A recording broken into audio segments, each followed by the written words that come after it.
O governo de agora diz que o governo do Bolsonaro não era civilizado. E realmente não era. Mas não era autoritário do jeito que esse governo agora é. Eu recebi, sim. Recebi, vários perfis estão reclamando, nenhum é jornalista. Em 30 anos, eu nunca recebi de ninguém um pedido pra tirar nada do ar. De ninguém, não. Eu nunca recebi do governo do Brasil. E eu recebi agora.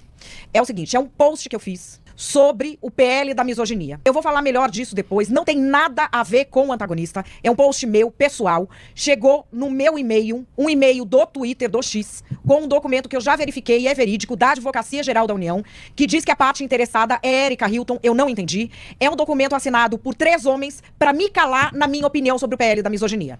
Eu disse que esse PL maldito não era para combater misoginia, é para calar a mulher. E a Érica Hilton e a Advocacia Geral da União estão comprovando isso, deixando claro, o antagonista não tem nada a ver com a história, tá? Tô desfazendo aqui a confusão, não quero essa confusão em redes sociais, é uma questão comigo, pessoa física, o antagonista não tá nesse passivo. Eu vou falar mais sobre isso depois, até porque foi no susto. É tão autoritário, é tão fora de esquadro para um país democrático, que nem os advogados estão conseguindo entender direito que história é essa em que a AGU se meteu. Depois eu vou falar mais a fundo sobre isso, eu ainda não tenho nem como classificar isso direito. Vamos ver o currículo da ministra e pré-candidata de Lula ao Senado por São Paulo, pelo estado de São Paulo, Simone Tebet. Veja só. Deputada estadual no Mato Grosso do Sul, em 2003. Prefeita de Três Lagoas em 2005, cidade do Mato Grosso do Sul. Prefeita de Três Lagoas, de novo, no Mato Grosso do Sul, em 2009. Vice-governadora do Mato Grosso do Sul, em 2011. Senadora pelo Mato Grosso do Sul, em 2015. Tá vendo aí? A Simone Tebet construiu toda a sua carreira com base do seu eleitorado no Mato Grosso do Sul. E agora, por motivos misteriosos, ela diz que é um pedido de Lula. Ela vai sair ao Senado em São Paulo. Ok, mas o presidente pode pedir o que ele quiser. Mas e o que você acredita, Simone Tebet? E os eleitores que você está deixando para trás no Mato Grosso do Sul? Eu fui conversar com algumas fontes para tentar entender esse cenário, né? Muito estranho. Uma pessoa que teve tantos cargos representando o Mato Grosso do Sul, agora muitos eleitores de lá estão se sentindo traídos. Conversei com essas pessoas que disseram, poxa, a gente votou uma vida inteira na Simone Tebet para na primeira oportunidade de crescimento ainda mais da carreira, largar o Mato Grosso do Sul e ir para São Paulo. O que São Paulo tem que o Mato Grosso do Sul não tem? Pelo menos esse é o sentimento de boa parte do eleitorado que um dia votou em Simone Tebet. E realmente é muito complicado. Não adianta só você dizer para o eleitor, olha, eu tô largando o meu estado para atender um pedido do presidente. Não vai colar. Esse tipo de coisa não cola. Porque a relação do político com o seu eleitor é muito tete a tete, é olho no olho. Precisa ter muita verdade. E só essa história de alguém pediu, isso daí não é o respeito que o eleitor merece. Você prefere respeitar o presidente, uma única pessoa, ou aquela multidão de votos que você teve um dia, seja como governadora, seja como prefeita, como deputada, como senadora pelo Mato Grosso do Sul? E eu digo mais, São Paulo não sei se vai ver com bons olhos também essa candidatura de Simone Tebet. Né? Precisa ser muito bem explicado, muito bem esclarecido para a população do estado de São Paulo o porquê alguém que teve uma votação expressiva e cargos pelo Mato Grosso do Sul decide de uma hora para outra vir para São Paulo. Algumas pessoas do Mato Grosso do Sul lamentam, queriam que ela saísse por lá, outras dizem, vai com Deus. Essas pessoas que disseram vai com Deus é porque disseram que a Simone Tebet não correspondeu às expectativas delas. E você, qual a sua opinião? Mas tem interesse em manter a decisão do Supremo Tribunal Federal. A única diferença é que o Código de Processo Penal prevê que qualquer pessoa do povo pode interpor habeas corpus. Ao passo que aqui... Mas, ministro Fux, não é habeas corpus. Nós recebemos reclamações. Mas e de habeas corpus? Não, reclamações em processos normais, inquéritos. E poderíamos usar também no negócio, na questão da possibilidade de terceirização também. Sim. Nós recebemos, isso cada um de nós recebe por semana, umas 50. Mas sempre das empresas. Que não participaram, mas não participaram do precedente vinculante, é que tem interesse. Exatamente. Não, mas aqui a lei fala em parte, porque a reclamação é um remédio excepcional. Não, ministro Fux, a lei 9868 de 99. Que é do controle concentrado. Isso, do controle concentrado. Temos uma DIN. Cabe reclamação para garantir. Isso é um pouco a doutrina Gilmar Mendes e de outros. É absolutamente tranquilo. Sim, mas a parte interessada... A parte interessada pode ser qualquer um. Não. Vai ingressar em juízo, tem que ter interesse jurídico com a devida pena. Não. A reclamação aqui é para assegurar um processo jurídico. Mas isso, presidente, isso é indiferente, porque eu disse superadas preliminares, eu não vou fazer questão dessa preliminar. Superadas as preliminares, automaticamente nós vamos ao mérito, e eu fui ao mérito, de sorte que anotei essas questões pela minha convicção, não é indicado por qualquer outro partner. É a minha convicção. Claro. E não é que agora o Moraes resolveu beneficiar os amigos com seus julgamentos? Opa, ele e a dona Vivi, eu vou te contar a história. Olha essa história. Ele e a dona Vivi foram ao casamento da Tabata Amaral. Sabe a Tabata Amaral? Foram ao casamento, tiraram foto, comeram, tomaram água, não sei se disputaram o buquê, mas enfim, foram ao casamento. E aí vem o Moraes e julga um tweet do Eduardo Bolsonaro que se refere a Tabata Amaral e fala assim, opa, aqui não tem imunidade parlamentar nenhuma, opa, aqui é muito grave, difamação braba, 1 ano de cadeia. O Moraes deu 1 ano de cadeia pro Eduardo Bolsonaro no voto dele por um tweet feito contra a Tabata Amaral, aquela que ele frequenta o casamento. Olha só o absurdo. A Tabata Amaral, o tweet do Eduardo Bolsonaro, sabe o que diz? Diz o seguinte, que a Tabata Amaral teve financiamento de campanha de uma pessoa que era dona de uma fábrica de absorventes. E aí ela vai lá e faz um projeto de lei para distribuir absorventes no espaço público. E aí ele diz, olha só, você está fazendo um PL que ajuda as pessoas que financiam tua campanha. Mas tá errado isso? Onde está a difamação, gente? Não é isso? Eu tô louco? Eu vou ler o tweet para vocês. Ó, Tabata Amaral, criadora do PL dos absorventes, teve sua campanha financiada pelo empresário Jorge Paulo Lemann, que por coincidência pertence à empresa P&G que fabrica absorventes. Está difamando alguém? É um fato. Ah, mas ele foi beneficiado, ele não foi... Isso é debate público, se ele foi beneficiado ou não foi, ela vem e diga, não, mas eu não fiz por conta dele, não, eu fiz porque eu tinha outros objetivos. Isso é debate, não pode dizer, não pode interpretar mais os fatos que ganham 1 ano de cadeia. Sério mesmo? Ô Moraes, pelo amor de Deus, a sua fúria contra os Bolsonaros tem que parar, não tem jeito. O que o Moraes quer com isso, eu vou te dizer, o que o Moraes quer com isso, meus caros, é impedir que todos os Bolsonaros existam na vida pública. Ele tá com medo do Flávio ganhar e dar algum cargo pro irmão. Ou dar ao irmão algum tipo de, sei lá, de imunidade que permita que ele volte. Aí ele já quer dar uma cadeia. Se voltar, já tá aqui com a cadeia na mão. Ele já tá julgando Eduardo Bolsonaro por conta daquele caso da coação, como se ele tivesse interferido no processo do pai ao denunciar os abusos do Moraes lá fora. Não pode denunciar os abusos do Moraes.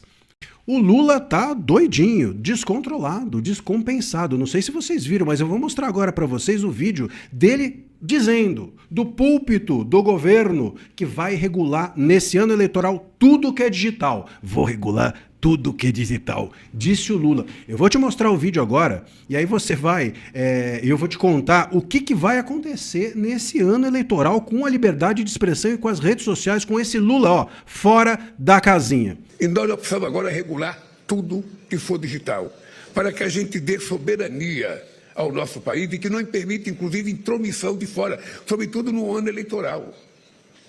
Nós acompanhamos o que está acontecendo no mundo. Nós acontecemos as fábricas, as fazendas de mentira que estão sendo criadas pelo mundo afora. Então nós no Brasil, sabe, queremos dizer alto e bom som. O ECA digital foi apenas um primeiro passo. Outra regulação vai acontecer no Brasil. E eu espero que o mundo tenha consciência disso, porque a questão da regulação digital não é um problema de um país ou de um continente, é um problema da humanidade. Eu digo sempre de que eu não quero perder a minha condição de ser humano. Eu não quero virar algoritmo. Eu quero ser um homem com paixão, quero ser um homem com sentimento, quero amar de verdade.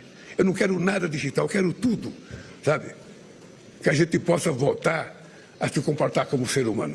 Você viu aí? Você viu? Olha, a coisa é séria. Então ele começa, primeiro ele dizendo, né, que o que vem de fora, a interferência exterior não será permitida, sendo que ele é o que mais interfere. O que mais interfere vai se meter defendendo Irã, vai se meter defendendo Maduro, defendendo a Venezuela, defende Cuba, defende todo mundo. Aí quando alguém fala do Brasil, aí ele não pode. Aí é a soberania nacional. Então, meus caros, é difícil assim. Agora, ele vai regular tudo que é digital. Essa é a fala dele. Sabe o que ele vai fazer? Eu vou traduzir para você, porque a matéria, né, diz o seguinte, que temos que regular tudo o que é digital.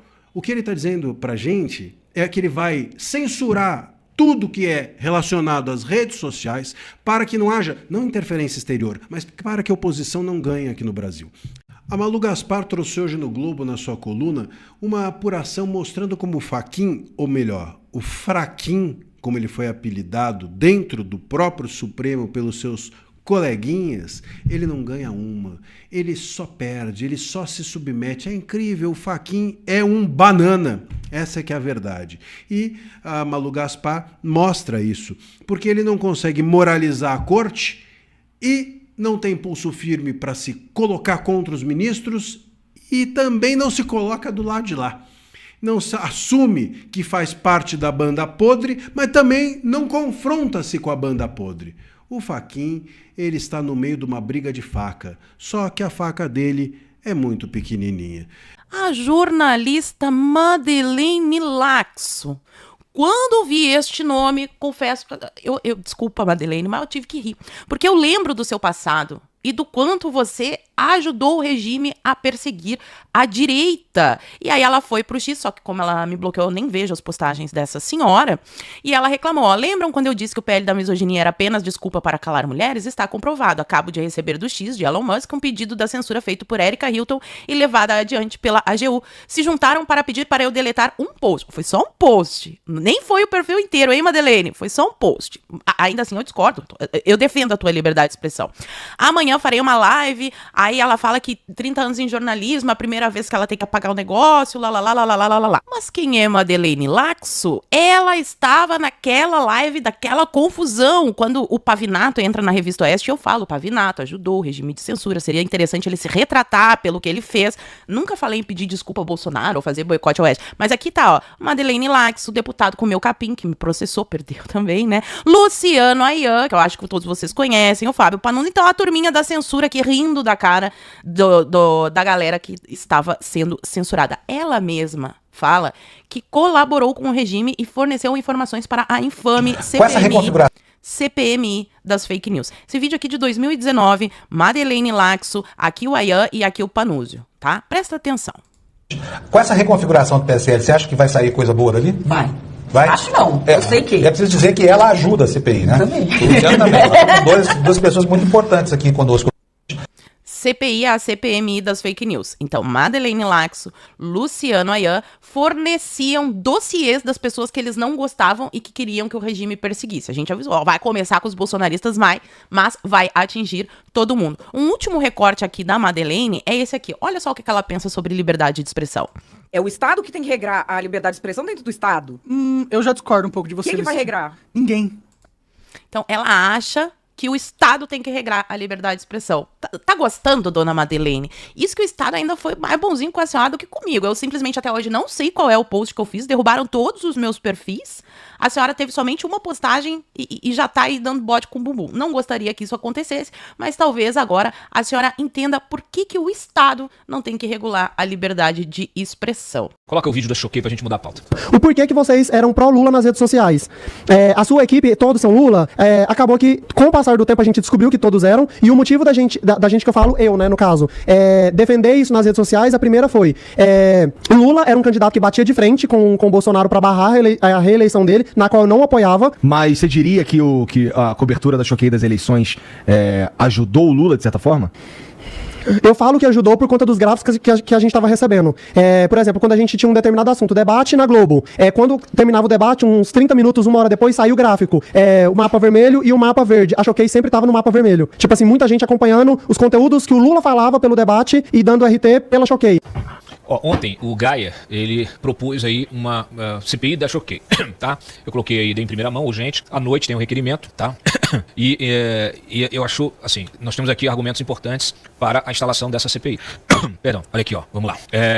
Deixa eu puxar aqui, porque tô cada dia mais cego. Bom, tá aí, ó, primeira matéria da CPI pra gente poder entender o que tem de fato, tá? Então ele fez aqui a ideia da CPI, é de uma CPMI, tá? Comissão Parlamentar Mista, para investigar, abre aspas, a atuação de organizações criminosas voltadas à lavagem de dinheiro por meio de plataformas digitais e redes de influenciadores, com vistas à apuração de mecanismos de ocultação e dissimulação de recursos ilícitos, eventual vinculação com crimes antecedentes e possível possível utilização dessas estruturas para fins de influência político-institucional e acesso a ambientes governamentais. Então tá bem sintético, bem claro o que precisa acontecer. Tá? Na justificativa, o Gaia também cita a operação da Polícia Federal, justamente que prendeu o influenciador Rafael Souza Oliveira, criador da página Choquei, que hoje tem mais de 9 milhões de seguidores no X e 27 milhões no Instagram. A página originalmente dedicada à cobertura de noticiários de celebridades passou a se dedicar a debate político e teve papel decisivo nas eleições de 22, como bem explicado aí pelo próprio Rafael, né? Nessa entrevista vocês viram aí o trecho, apoiando a eleição do Lula, que após eleito convidou o Rafael para posse. Tá? O envolvimento do influenciador com o PCC, porém, exige o escrutínio parlamentar. Então tem todos os detalhes aqui desse requerimento, ok? E por que eu acho que precisa investigar? Aí agora coloca o meu artigo, por favor, que eu depois vou gravar esse artigo, mas coloca o artigo aí, ó. O Gaia, inclusive, fez uma pergunta retórica no X, ó. Quem quer dizer, então, que a maior página de apoio a Lula era financiada com o dinheiro do tráfico? Claro, é uma pergunta incômoda, daquelas que cutucam, ecoam, tem o peso de uma montanha, né, sobre as costas. Dessas que precisam ser repetidas, reverberando indignação, desconfiança e choque. Né? O Gaia protocolou aí o requerimento da abertura da CPI, não foi o primeiro requerimento nesse sentido, mas pode ser o último. Uma auditoria do Tribunal de Contas da União aponta para uma farra na gestão de voos da Força Aérea Brasileira exclusivos para autoridades. Em menos de 4 anos, mais de 100 viagens foram feitas levando apenas um passageiro. O táxi aéreo mais caro do Brasil. O TCU apontou o custo alto e a falta de transparência em voos da FAB autorizados para transportar autoridades dos 3 poderes. Pelo decreto publicado em março de 2020, o uso dos aviões é permitido somente para o vice-presidente da República, presidentes da Câmara, do Senado e do STF, ministros de Estado e comandantes das Forças Armadas. E também em casos específicos, como situação de insegurança do passageiro, emergência médica e viagem a serviço. O Tribunal de Contas analisou mais de 7 mil voos de 2020 a 2024 e concluiu que usar aviões da FAB sai, em média, 6 vezes mais caro do que um voo comercial. Segundo o TCU, 111 voos decolaram com um único passageiro. A reportagem questionou quem seriam esses passageiros, mas não recebeu respostas do TCU e da FAB. O tribunal estima que a União poderia economizar cerca de 81 milhões de reais por ano caso as autoridades escolhessem voos comerciais. O TCU também apontou que o sigilo de informações tem sido adotado de forma automática e sem fundamentação legal, o que tem escondido a lista de acompanhantes de autoridades. 70% dos pedidos de voos analisados apresentaram falhas como nomes incompletos e CPFs inexistentes. Para o Tribunal de Contas, a Força Aérea violou a lei ao descartar listas de passageiros. Diante do descontrole sobre o sistema, o TCU determinou que a Casa Civil, o Ministério da Defesa e o Comando da Aeronáutica façam uma reforma nas regras de transporte de autoridades pela FAB. Algumas das medidas exigidas são a necessidade de provar que a autoridade realmente precisa usar a FAB e não um voo comercial, justificar porque cada pessoa da comitiva precisa estar na viagem e informar quem são os passageiros com cargo e CPF. Procurada, a Força Aérea Brasileira não se manifestou. 111 voos com apenas um passageiro, piloto, copiloto, tripulantes, todos a bordo para atender às excelências do nosso país. E a conta chega para você, para todos nós. Eu me pergunto, será que acompanham as notícias? Se tivessem assistido ao Jornal da Band essa semana, saberiam que 3 milhões de pessoas estão na fila do INSS, muitos esperando auxílio-doença, gente que ganha salário mínimo, que está sem dinheiro para botar comida na mesa. Nesse país aqui, às vezes falta merenda na escola, muitas vezes faltam remédios nos hospitais, crianças com deficiência não conseguem os tratamentos que precisam. A lista vai longe, mas no país das excelências, céu de brigadeiro e um whiskyzinho a bordo. Será que a cara não queima de vergonha?